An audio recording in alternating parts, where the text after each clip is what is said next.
Okay, we're letting everybody in and you guys get to hear about my dinner. Okay, I'm very excited about this. I made chicken thighs, asparagus with fresh garlic, and sweet potatoes. So I'm very excited tonight. I'm Sara Kooperman. I'm the CEO of SCW. And we have a big webinar tonight. We have about 190 people registered. So my guess is we'll end up with like 60 or 70 people to show up. That's pretty exciting. And what I'm going to be doing is muting you guys and shutting off your videos. And Sean Carlson is going to help me with this. She helps write. She does write all our brochures. So this is very exciting, and she's just absolutely wonderful. So we're very excited. I'm going to ask you, Nancy Hill, to just take off your video if you don't mind. What I'm going to do is, I'm going to try to do it. There we go. Thank you. Thank you, Sean, for the help. And oh, look, there's Ann Gilbert. Hi, Ann. You might want to turn off your video. I'm not. Okay, there we go. I've got wonderful people. I've got Alex Bryce with us tonight. He is actually getting his doctoral degree in physical therapy. He's a specialist in glute training and weekend warriors, like individuals that, like me, who maybe aren't, well, we're all professional athletes, but we're talking women, we're talking individuals of all ages. He used to be the head coach at Strength Care Consultants. He's a certified strength and conditioning specialist from NSCA. And actually, he was my son's coach and actually personally trained me when I went to visit him in San Diego. The guy is gifted. So this is lovely. I've got my dear friend, Jeff Howard, with us here tonight. He is an international fitness presenter. He's also part of the SCW faculty because he trains people in the group exercise certification as well as our aquatic certification.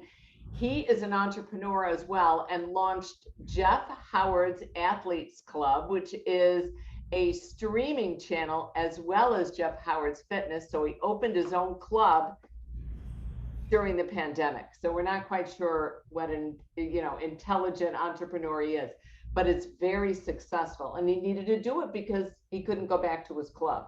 Wonderfully inspirational person.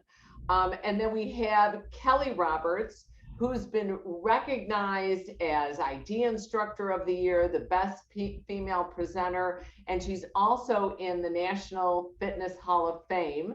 So this is very cool. And Keli leads our personal training certification.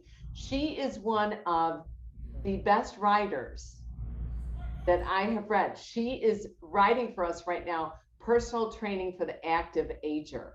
So we're really excited. This is going to come out in the fall. And we've got the fantastic Matt Cavallo. And I know he's like, I'm a baby here. He's our youngest one. He's been in the fitness industry for 7 years, but with over 18 years of dance experience. He teaches extensively for a lot of different pre-choreographed programs, pop Pilates, he does WATERinMOTION.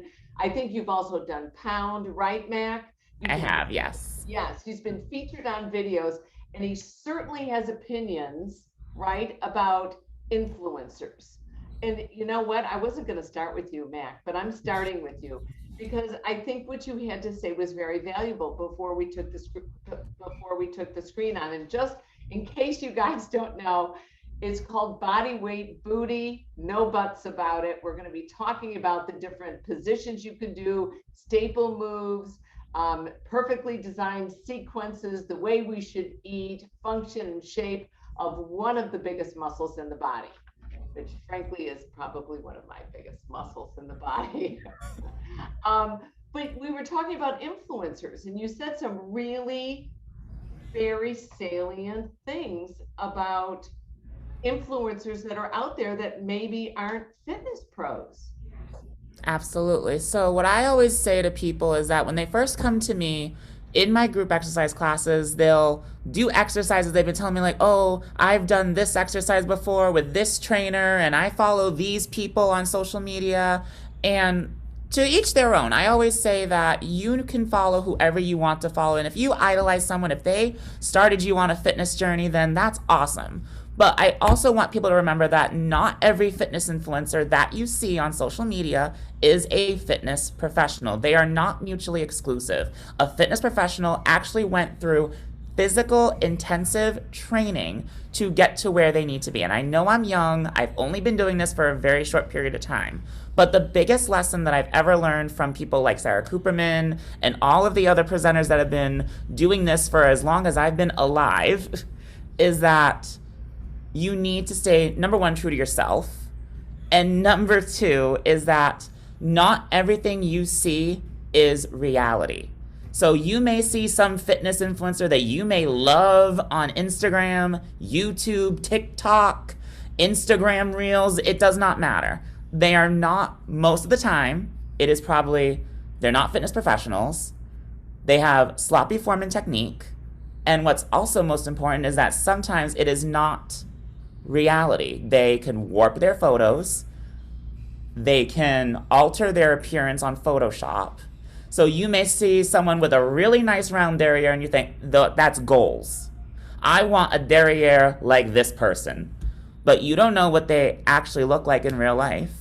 They could have a booty like this, but their actual booty's like this in real life. But the way that they angle their body, the way they take photos, will make it look like a goal for you. So I always just want people to keep that in mind. Not every body is the same, and not every butt is the same. Yeah, and Matt, what was the term you used about taking Selfie. A belfie. a belfie, a butt selfie? You know what I'm talking about when you, the ones, let's see if I even have room to do this, when they turn around and they stick their bum out and they're looking behind, you know exactly what I'm talking about. Yeah, but you know what? For the people on this call and for the people that watch the recording, we are the fitness professionals, and we can take that, leverage it, and move them into safe, effective exercise programming. And I think it's important to bring that up because this has been a wonderful time during the pandemic for people to start scrolling through and get inspired. And I always say, I don't, I kind of don't care where they get that inspiration, but I worry about the injuries. And then I think we can take them further on that journey. So, there are some silver linings out there from this pandemic. And unfortunately, or fortunately, one of them is social media. And we can elevate ourselves to be those social media leaders and influencers. That's important. I know Jeffrey obviously is one of them. So is Keli. What I'm going to ask you guys to do is I'm getting a few comments, which I love. Can you move your mouse and go to the bottom of your screen? You guys all know how to do this. It's the green share button. Go to the left. That's your chat box. You can type in where you're from, what your name is, and you can ask us any questions. That's the benefit of being live. That's the benefit of being live.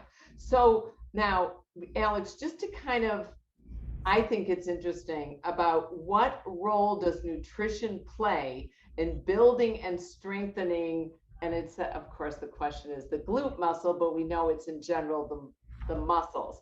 Because I think you were on one of the panels at the Nutrition Summit, and I was so inspired by what is my window of opportunity after I strength train and I'm working on my butt and I'm working on my chest and my abs and my back, of course. When do I eat? How do I eat? Is it that 30-minute magic window I have to adhere to? Well, the short answer is that no, you don't have to go sprinting to your protein shake 30 seconds after your last rep. The anabolic window is the period of time after a strength training session where our body is recovering and ideally adapting in a positive manner. We don't really think about it in these terms, but we actually get stronger or more muscular outside of the weight room. We're weaker when we leave a training session than when we enter.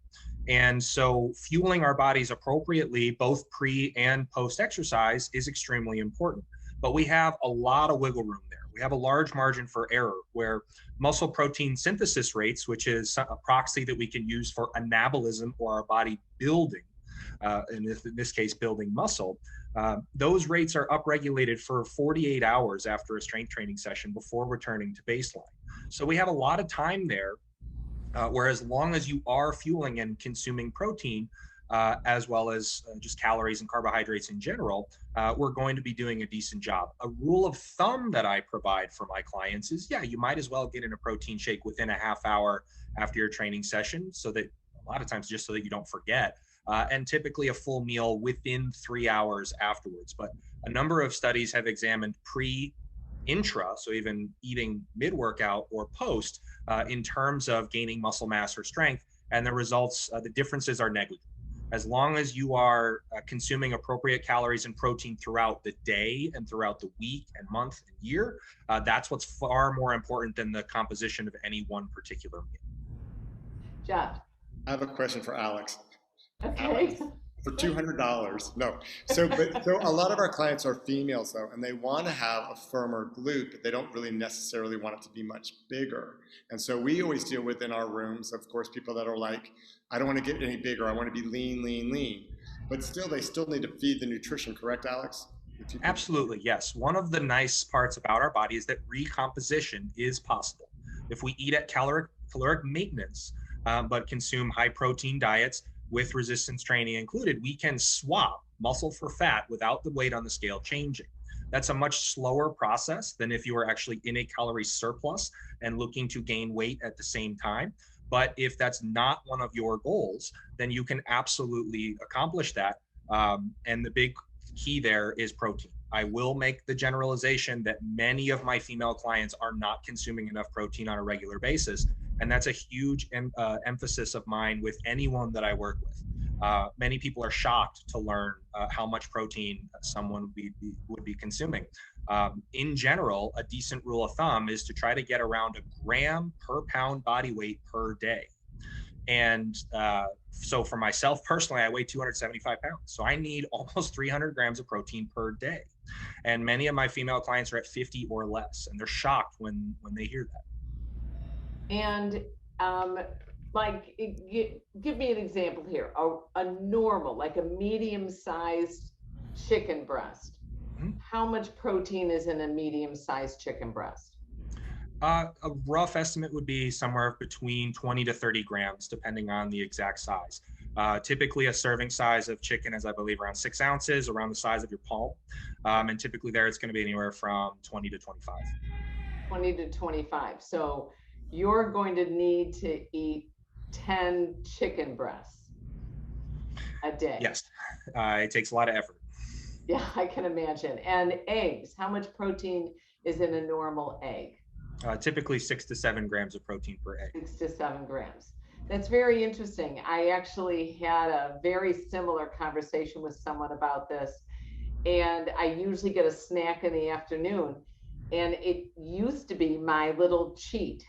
Like I could cheat in the afternoon, like, ooh, I'll have half a cup of ice cream, a little cup, because you know, half a cup is really a full cup of ice cream. But if you put it in a big glass, you feel like you're eating less. So and that was my cheat. And I realized I got to eat that at 3 o'clock in the afternoon. I had some cottage cheese and a sliced up banana. And it was I felt cheated, but it was a lot healthier for me. Keli, you talked about, before we turn the camera on, you talked about working the posterior. What did you call it? The backyard. Working the backyard. Got to work the backyard. Every yard work, everything in the posterior chain is super important for our posture, for our functional ability. Just simple things like getting up and down stairs. When you get older, as you age, you know, I see when my older clients come to me, they really are underdeveloped in the posterior chain. And so working on developing some glute strength is always a goal for, especially for our older folks, because they really tend to be wasted in their gluteals. And how do you do that? Because we're talking about, we've got to add some resistance for this, but how do we do it safely? How do we integrate it? Because we're going to get these clients that are coming back after sitting on the couch for 18 months. And how do we build them up gradually, but still have the confidence that we're doing it safely? Well, bodyweight work works great as an initial way to start training someone before loading, because you can train motor patterns and teach people how to move and make sure they are moving well before you actually load it. I really don't think you want to be loading people who can't move well. So go through a period of bodyweight work is always very helpful, and especially with our older population. I know this isn't specifically for older population, but a lot of my clients are elderly, and so this is something I am faced with on a regular basis, is this real weakness in the posterior chain. Yeah, and a lot of people will come in to see us and they've been thinking that they've been working out at home because they've been walking around their blocks. Okay, because it was like everybody should walk, everybody walk. And it's emotionally healthy. You can see people without breathing on them. You can wave at your neighbors and chat at 6-8 feet apart, which is really valuable. But what we want to be careful of also is they do need to be strength training. So Jeff, how would you start someone out? It's just like what Kelly and Alex kind of have said. We start off with basically body weight and see that the position is correct and that their alignments are key. And then we can add resistance from there. But I'm a firm believer in with change, you get change. Like if we do the same exercises all the time, the body just won't respond because the body's so clever, it wants to heal itself all the time. So changing movement patterns or changing alignment, even if you're in a lunge and you were to scoot that foot back just a little bit, the response of the body would change greatly. And then you would add resistance with it. But I don't think we would always add resistance. You can do it without and then with. Change every other day or whatever, whenever you train them. But we're in a society where more is better. So we have people that are wanting to do it every day. And we all know in this room that that's not going to get the response we might need. We're going to get an injury first, probably. Yes, yes. And Alex, can you give us an overview of what the gluteal muscle does? And so that'll give us a stimulus or a foundation by which to train. What movements does it perform? Absolutely. So the glutes are pretty unique in how they function within the body. And when we say glutes, we mean the gluteus maximus, gluteus medius, and gluteus minimus.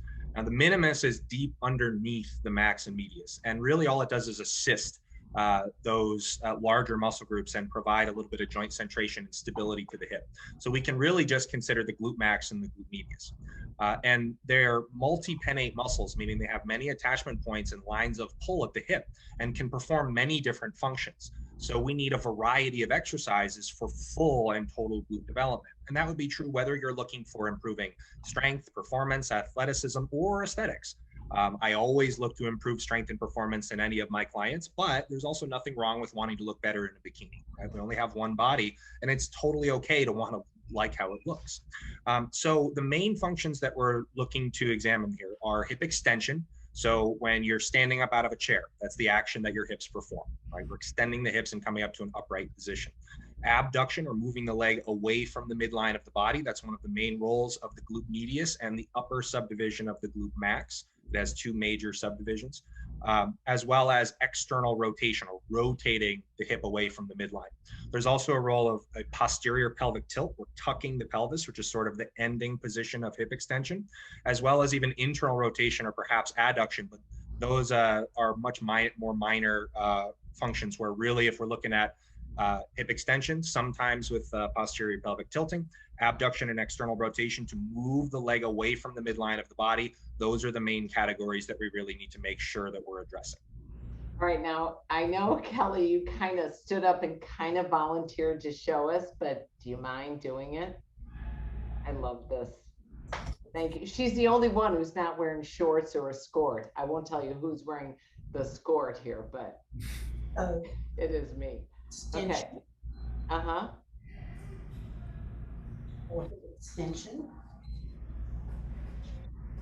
abduction,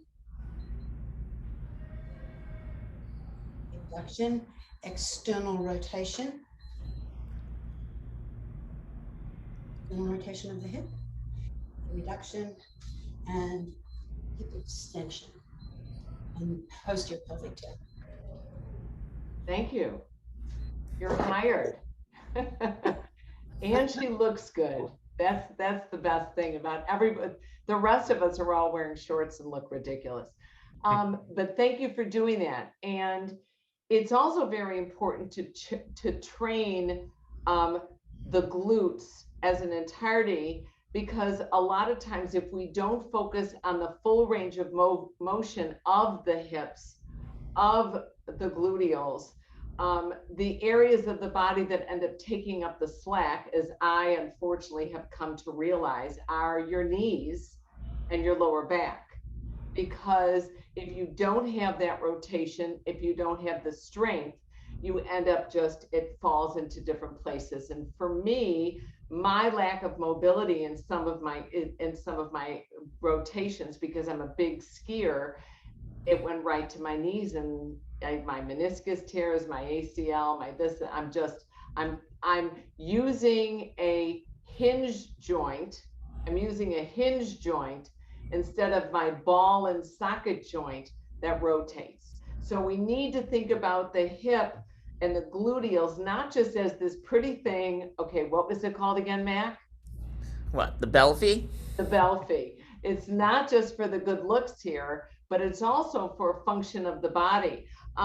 Alex, what do you see if people don't have that glute strength or the mobility? Am I kind of correct in that it ends up shifting to different parts of the body? Yeah, absolutely. The glutes are the largest and strongest muscle group in the body. If we look at lower body muscles by cross-sectional area, the glute max is the largest and the glute medius is fourth largest. And even the minimus is up there in the top 12. So we're talking about huge muscle group, many fibers, and it plays an enormous role in pretty much any athletic movement we're going to perform. I like to use the analogy that if our body is a car, the glutes are the engine. However, activities of daily living do not do a good job of activating the glutes on their own. That's where a lot of misunderstandings come in regards to things like quad dominance, which is real, but unless you're in a laboratory and actually hooking someone up to a force plate and EMG sensors, you cannot diagnose it with any degree of accuracy, or glute amnesia. That is not a real thing. If you can stand up out of a chair and walk under your own power, your glutes are firing. They could be weak. You could have a poor mind-muscle connection, so you might not be able to feel them particularly well. And they can be atrophied, but that's true of any muscle. We don't talk about biceps amnesia or pec amnesia. It's only the glutes where all of a sudden we want to assign some special snowflake diagnoses. Sitting will, of course, atrophy any muscle that isn't being worked on a regular basis. And when you're doing something like standing up out of a chair or going up a flight of stairs, your quads and calves are really performing most of the work, up to 60% of their maximum potential. With the glutes, it's typically less than 20. And just standing on your own isn't typically going to do a great job of activating the glutes unless you're actively trying to squeeze them into a pelvic tilt. And that's not what most people are doing when they're standing on a regular basis. The load that you're using or the effort level that you're utilizing changes how much the glutes are going to be working, like Jeff had sort of referred to previously. Just walking doesn't get a ton of glute activation, but sprinting, high levels of activation. You can have a really effective workout with just body weight because the glutes produce more force when they're squeezed. So if you're making a big emphasis on that pelvic tilt, you can have some decent progress with just body weight, and that's always better than nothing. But adding resistance over time is always going to be a huge piece of the puzzle.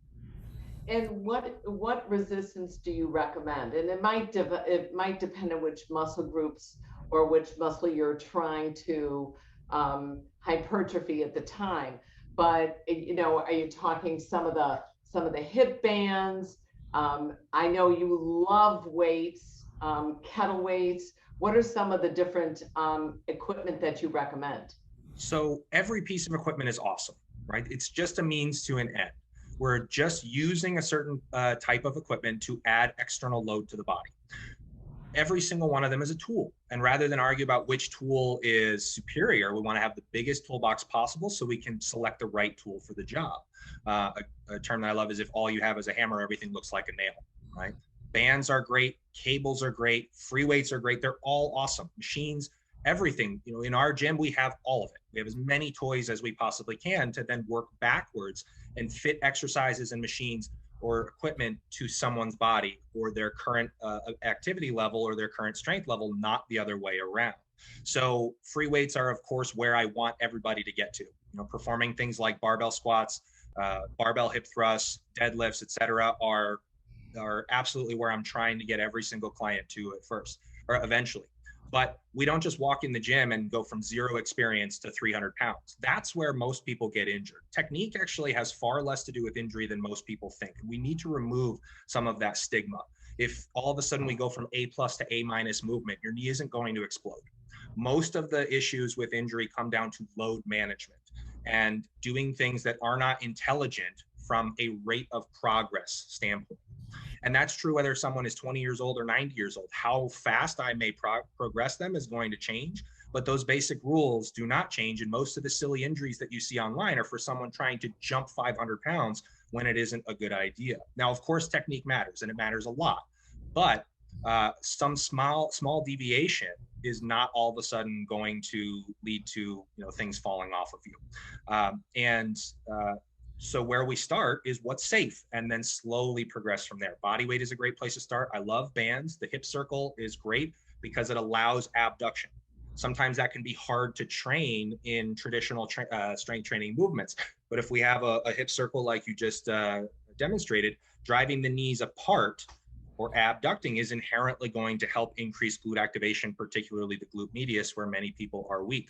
Traditional strength training movements that are vertically loaded, like squats, lunges, etc., do a great job of targeting the lower subdivision of the glute max, but we need a variety of other movements to really make sure we're checking every box. I think you're muted. Sorry about that. I got muted because if anybody noticed, my dog decided to walk in. He's now learned how to open my office door and come in.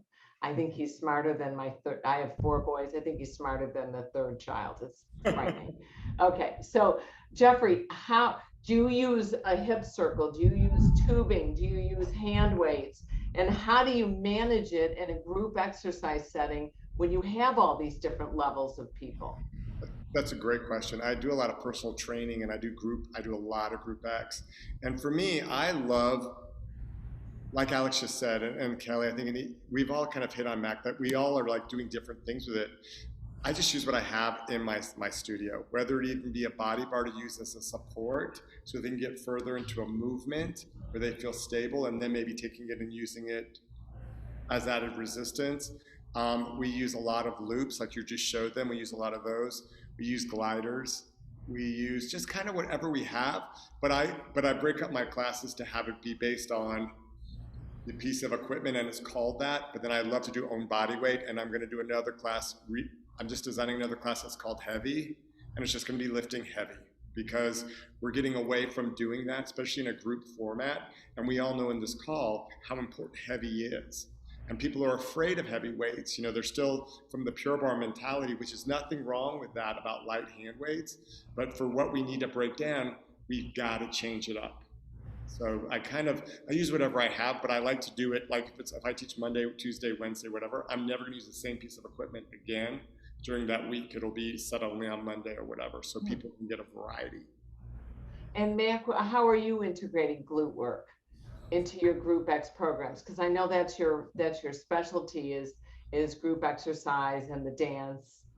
So a wonderful workout will incorporate every single muscle group imaginable. So even if you're doing bicep curls or if you're focusing on just the upper body, you're not just going to let your lower body slack off. You're not just going to let your knees collapse, and as you're really trying to get into a shoulder press or a bicep curl, a tricep extension, your body in the lower half is still has to stabilize in order to mobilize whatever it is that you're doing. And a well thought out program will target every single muscle group. You don't just need a leg day, you don't need an arm day, you don't need to do back and chest one day. But if that's your routine, there's nothing wrong with that. But if you are looking for something that's short on time, or you really need to get one workout in because you're going to be traveling away for another week, you want to make sure you hit every single muscle group within your exercise program. Yeah, and it's very nice because our people, a lot of our people, they're not like us. I always say we're a bunch of freaks. We love to work out. I work out every day. It'll be different. Maybe that workout will only be one day walking my dog, right? But I'm doing something every day. And these people, we're lucky if we get them twice a week. And maybe that's all they're working out. And we used to say, oh my gosh, it's just dangerous working out once a week. You know, once a week is still better than nothing. And that might be, we get them for 1 hour. And if we can try to get every body part that works. Keli, you do a lot of personal training and you do it with older adults. How do you make sure, and I know you'll do a variety of maybe half hour, 45-minute and full hour programs with these individuals. And you also teach Group X. I think you've gone back to the club now. So how do you integrate your glute training in with different tools or with body weight or both? Both. I would say I integrate it. I don't do isolated work for the glutes. I do more integrated movements like a squat, a deadlift, or a lunge, or a step up, or I'll use a loop band, I'll use heavy dumbbells. I try and get people to lift with as much load as appropriate for them, so that I can actually help them build some muscle. Because as you age, you're losing muscle. So if you're not building muscle, you're losing muscle. And I really do try and get my clients to be open to lifting heavier weights and get them prepared to lift heavier weights too, to train their bodies so that they can actually safely lift those loads. So build them up gradually, like Alex was saying, and appropriately load them so that we can build some muscle.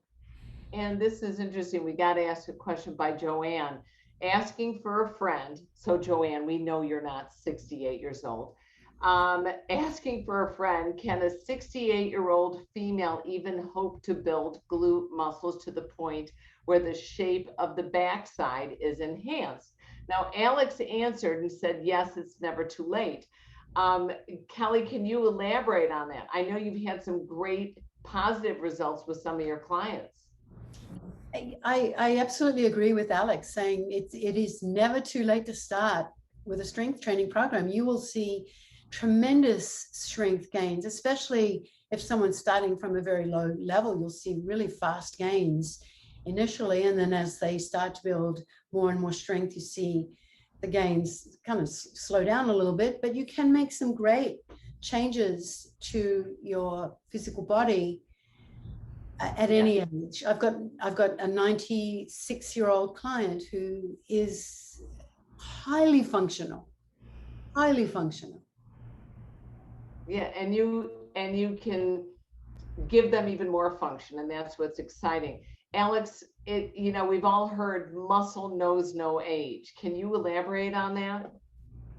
Yeah, absolutely. So I guess the best way I could explain that is that the basic principles that drive how our body responds to physical stress is the same regardless of our age. That never changes. Progressive overload, concepts such as periodization or specificity are never going to go away. It's not like you hit 60 and all, well, that's it.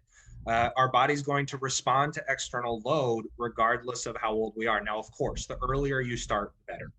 But we can make enormous differences well into older age or active agers. One of my first internship experiences was doing geriatric strength training. In high school, I went to surrounding senior citizen areas and started bringing out 5-pound dumbbells and resistance bands. And what's big there is the rate of progress. I think Keli did a great job of talking about what is appropriate for someone at that given time. And if we're nudging little improvements, 2.5 pounds, an extra rep, another set over the course of weeks and months, that really adds up. Sarcopenia is the term for the loss of muscle mass, which starts to occur in sedentary individuals in around 55, 60, or even earlier than that. Sometimes it starts to then rapidly accelerate. But even endurance athletes, lifelong runners have been shown to have greater amounts of muscle and higher quality, because we start to lose the big, strong muscle fibers at the very top of the list. The type 2 fibers that we're trying to really target from strength training, those go away first. That is a situation of, if you don't use it, you lose it, because those fibers are not recruited in activities of daily living.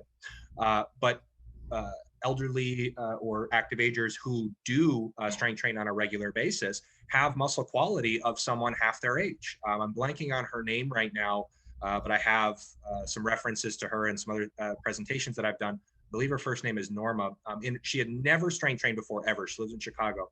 And then in her late 60s, picked up strength training to be able to keep up with her grandchildren. She's now a world record powerlifter at 72 years of age, squatting over 400 pounds. And how old is she? 72. 72. Well, don't I feel like a loser?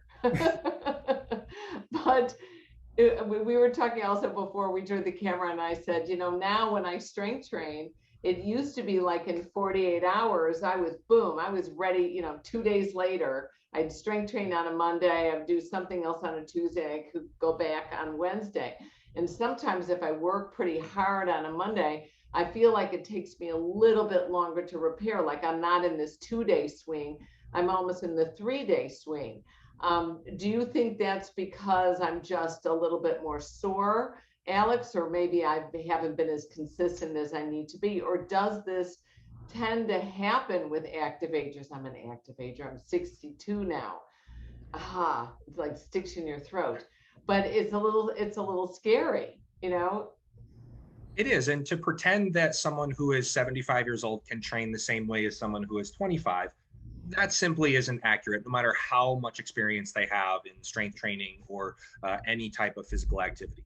Aging does happen, right? We can slow that process down drastically. We can maintain function and independence and resiliency, but things do change, right? There are metabolic and hormonal adaptations. Recovery does start to become more challenging. So in general, frequency will typically decrease a little bit. But one of the amazing things about strength training is that the dose does not have to be super high to see significant progress. In fact, I'll cut the volume of a lot of my clients and have them see better progress, because the effort level is far more important than just the junk volume. I could do curls with my cell phone all day. My bicep isn't going to get any bigger or any stronger. We like to think of what's referred to as the minimum effective dose. What's the least amount of work that I can do to get some progress and adaptation? Because if I can get better results from someone doing 2 sets than 10, I'm going to do 2. The key is being able to push those sets to a higher and higher effort level, getting closer and closer to failure over time. Even in, there's one study that I'm aware of that looks at minimum effective dose at 25 compared to 65 years old. And even at 65 years old, 1 set per muscle group to failure per week is enough to increase strength and size, regardless of age. Now, getting that up to 2 to 3 days a week is probably ideal for most people. But even I train 4 days a week from a strength training perspective. That's as much as I can handle. Any more than that, and I can't train hard enough, or I can't recover appropriately. I'm active every day, but I don't lift weights every day, and that's okay. Yeah, Hunter et al. Did a great study. One study on that, and then they did another study comparing cardio and strength. And it was very interesting. And this was specifically based on active agers, where if you did a 1-1, like 1 cardio, 1 strength a week, and then they had some group doing 2-2, 2 cardio, 2 strength, and 3-3, 3 cardio, 3 strength. And you'd think you'd get the most gain from the 3-3. You actually got more gains from the 2-2. And it was interesting. And even the 1-1 made almost the same amount of strength gains, a little bit difference, but it was interesting. And Wayne Westcott out of Massachusetts, who has done a lot of research with Nautilus, actually documented that if you do one set, 10 reps, and you do it at your 80% max, okay, which is like, okay, you can do one rep of, let's say, 100 pounds, which of course I couldn't do, but 100 pounds. That means I would do 10 reps of 80 pounds. So I work at 80%. If I could at least do one set of each muscle group, it would give me 2/3 the strength development as if I did 3 sets. So let's say you do one set, or you do 2 sets, or you do 3 sets. You would think you would only get 1/3 the benefit if you did one set compared to the 3. But no, if you do one set, you get 2/3. So I tend to agree with you, Alex. I see this, you know, when you read this documentation, and it's so important for people to strength train. It's also very important for safety. Like, have you guys, I'm going to ask you, Mac, have you ever seen people come to your dance classes, and if they're not strong, they can't make it all the way through the class? It does affect your cardiovascular health as well. You have to meet people where they're at. Right. You can't expect someone as group fitness professionals to do the same amount of activity and at the same level of performance as you can. You have to be able to showcase all different levels. You need to meet where your people are at the moment, because you may have days where your people can burpee and tuck jump and get as high kicks as they possibly can, and then the next day you might see them and they got nothing to give. They are tired, they've had a long day, they've been stressed out, so you need to meet them where they're at. And that's very important to do. We're getting close. We're almost like, it always amazes me how the 45 minutes for the webinars just fly by. So Jeff, I'm going to ask for kind of a closing on how to get a better booty, baby. I just, I think that we've all kind of hit on what it is. I would love more, Sarah, if we could just all talk about one of our favorite exercises, so they walk away with maybe a favorite exercise. So one of my favorite exercises I love is a wide leg deadlift, where you take your legs a little bit wider and you do a deadlift, so it takes the stress out of the lower back. And I know that we all love a single leg butt dip, where you take one leg over the top and do a butt dip. Those are my 2 that I love. What are yours? My favorite butt exercises? Yeah. A row. I like it, and I try to squeeze, because if you don't squeeze, nobody else will, right? Okay, thank you. That was really professional. Mac? I'm going to say a good old-fashioned squat. Okay, love it. Kelly? It's every muscle group, and it's functional training. I love step ups, actually. If you want to talk glutes, I think a step up is hard to beat. I love deadlifts and step ups, my 2 favorites. Deadlifts and step ups. Alex? Yeah, all of those are absolutely awesome options.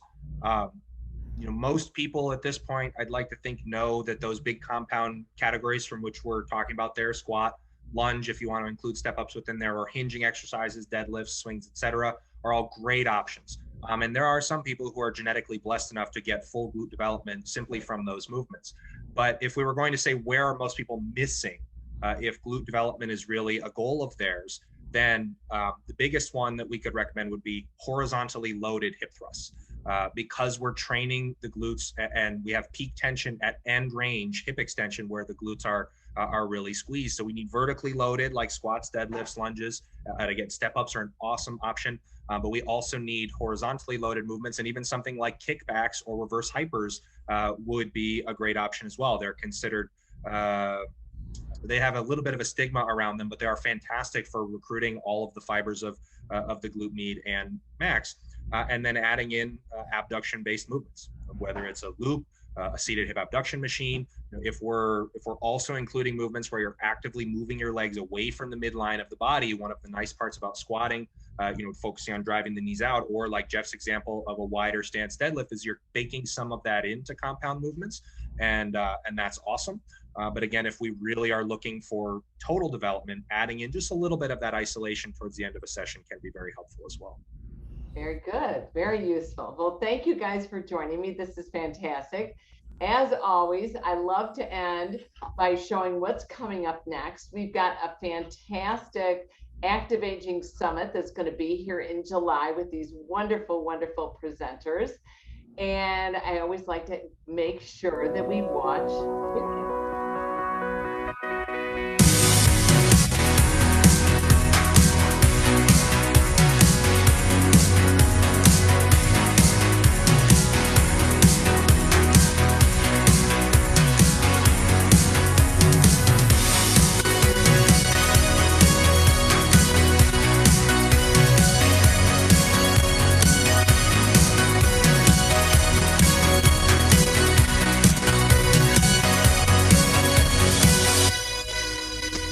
Very exciting. Love this.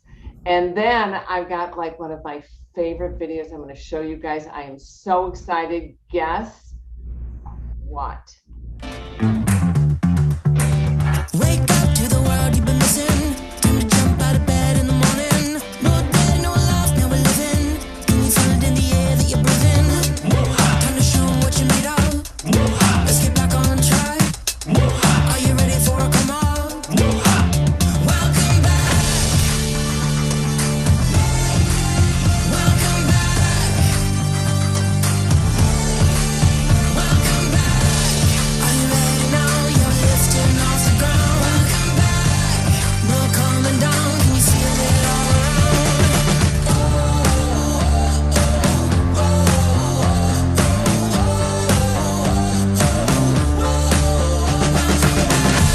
Are you ready now? You're lifting off the ground. Welcome back.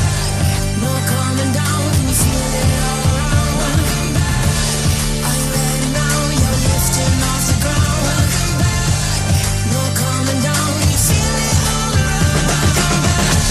Are you ready now? You're lifting off the ground. Welcome back. No coming down. Can you feel it all around? Are you ready now? You're lifting off the ground. Welcome back. No coming down. Can you feel it all around? Love it. I can't wait to be back and see people live and smell you sweating. That's like, ooh, brings chills. It's kind of disgusting, but it does bring chills. Sean Carlson, I thank you so much for herding us cats and keeping us together and making sure my dog didn't make too much noise. And I thank you, Alex, Kelly, Mac, and Jeff for joining us tonight. Thank all of you for joining us. We will see you Thursday night. Thursday, we have a webinar on Group X, Finding Your Why.